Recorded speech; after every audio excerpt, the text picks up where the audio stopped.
The truth behind the resurrectionist during slavery, the dark, deep, and scary reality. It is no secret that the institution of slavery was a dark and inhumane institution.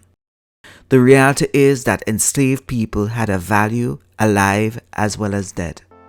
And in many cases, when they perished, the resurrectionist was there to exhume the body within 72 hours. The resurrectionists are people who went around at nights and dug up recently buried bodies to sell them to medical schools for dissection.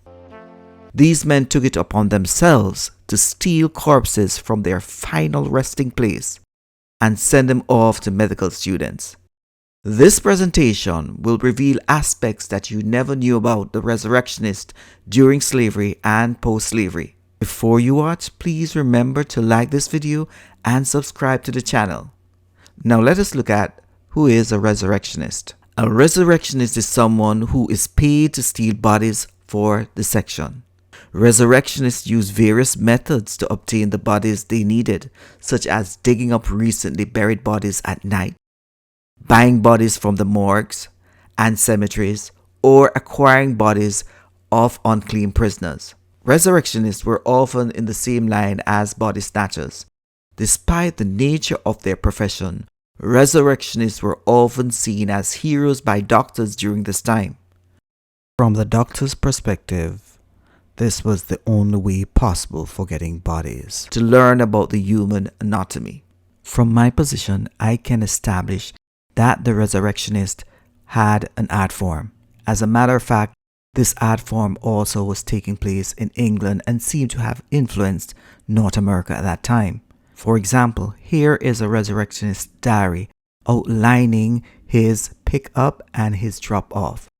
Apparently, this was indeed an occupation, and as a matter of fact, people would invest in carriages to ensure that they could make their pickups and their drop off on time. It seemed to me that there was no law at that point in time regarding human dignity of a corpse.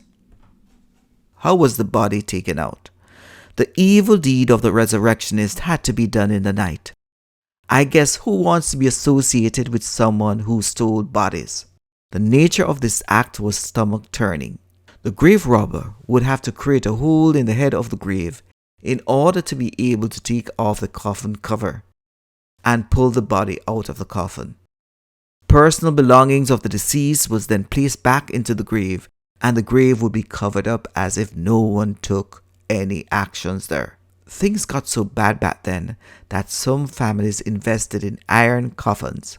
Medical school and the resurrectionist.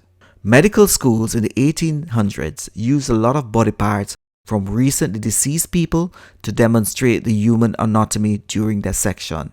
After all, it was much easier to steal a body of a dead person than dig up a corpse that had been buried for years. The medical school, needing bodies, employed resurrectionists to dig up freshly buried corpses for them. Resurrectionists would dig up the bodies, take them to the medical school, and sell them to professors. Yes, professors. Some medical schools would also buy bodies from morgues and cemeteries. They did this because corpses buried for years were too decayed to be used in dissection. By buying bodies from morgues and cemeteries, the medical schools could ensure that the corpses were fresh. The Medical School of Georgia purchased a slave named Grandison Harris, who was a body snatcher for the medical school, or a resurrectionist, according to the slang at the time. For over 50 years, Harris robbed graves and supplied the college their bodies as they needed. It is said that when Harris removed a body from a grave, it was difficult to tell if the burial area was disturbed. The reality is, as medical schools were established across the United States in the 18th century, this came with a demand for bodies. While many people would ignore the contribution of blacks to the medical field, it must be acknowledged that the bodies of enslaved black people were used to develop aspects of U.S. medical education during the 19th century. The knowledge is still central to the medical field. Regardless of this contribution, today this population has the worst health outcomes and systematic discrimination as it relates to their health. This exploitation of black people continued, as seen in several studies. For example, between 1932 and 1972, black people in the United States were infected with syphilis by the United States Public Health Service and the Center for Disease Control. As a matter of fact, several died based on being infected by syphilis.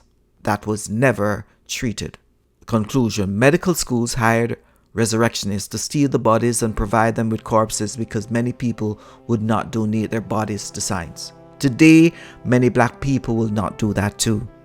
My critical thought is, the slave had a value in life, and when they died, their bodies still had a value in death for experimental purposes.